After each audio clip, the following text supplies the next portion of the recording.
ദൈവം സ്നേഹിക്കുന്നവർക്ക് ദാനമായി നൽകുന്നത് ആത്മാവ്. ഈ ആത്മാവിനെ നമ്മൾ അനുസരിച്ച് നടക്കണം. അത് അനുസരിക്കേണ്ടത് ആരാ? നമ്മൾ തന്നെ. അതോ ആത്മാവ് നമ്മളെ കൊണ്ട് അനുസരിപ്പിക്കുമോ?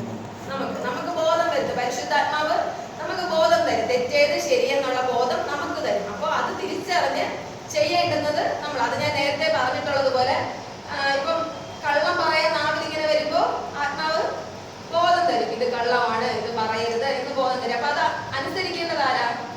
നമ്മൾ തന്നെ. അതുപോലെ ഒരിടത്ത് പോകുമ്പോ അവിടെ പോയാൽ ഒരു പ്രശ്നം ഉണ്ടാകും, വേണ്ട എന്ന് മനസ്സിങ്ങനെ വിലക്കിക്കൊണ്ടേയിരിക്കും. അത് മറികടന്ന് നമ്മൾ പോയാല് അത് നമ്മളാ ചെയ്യുന്നത്. അത് പോകാതിരിക്കേണ്ട അനുസരിക്കേണ്ടത് നമ്മളാ ചെയ്യുന്നത്. ഇതുപോലെ തന്നെ ഓരോ കാര്യങ്ങൾ എന്ത് ചെയ്യണം, എന്ത് ചെയ്തുകൂടാ, ഇപ്പൊ നമുക്ക് തിരിച്ചറിയാം ആത്മാവ് നമ്മളെ നടത്തുന്നുണ്ടോ ഇല്ലയോ എന്നുള്ളത് നമുക്ക് തിരിച്ചറിയാൻ പറ്റും. ആ ദൈവശബ്ദം നമുക്ക് തിരിച്ചറിയില്ല. അതനുസരിച്ച് ആ ആത്മാവിനെ അനുസരിച്ച് നടക്കുന്നെങ്കിൽ ഈ ജഡത്തിന്റെ ഈ പ്രവൃത്തി നമ്മളിൽ പൊങ്ങി വരത്തില്ല. ജഡം പറയും ഇന്നത് ചെയ്യും, ആത്മാവ് പറയും ഇന്നത് ചെയ്യും. അപ്പം ആത്മാവിനെ അനുസരിച്ച് അപ്പൊ ആത്മാവ് കുറച്ച് ബലം പ്രാപിക്കും. അടുത്ത ജഡം പറയും അത് ചെയ്യരുത്, ഇന്നത് ചെയ്യും. അപ്പൊ അതിന്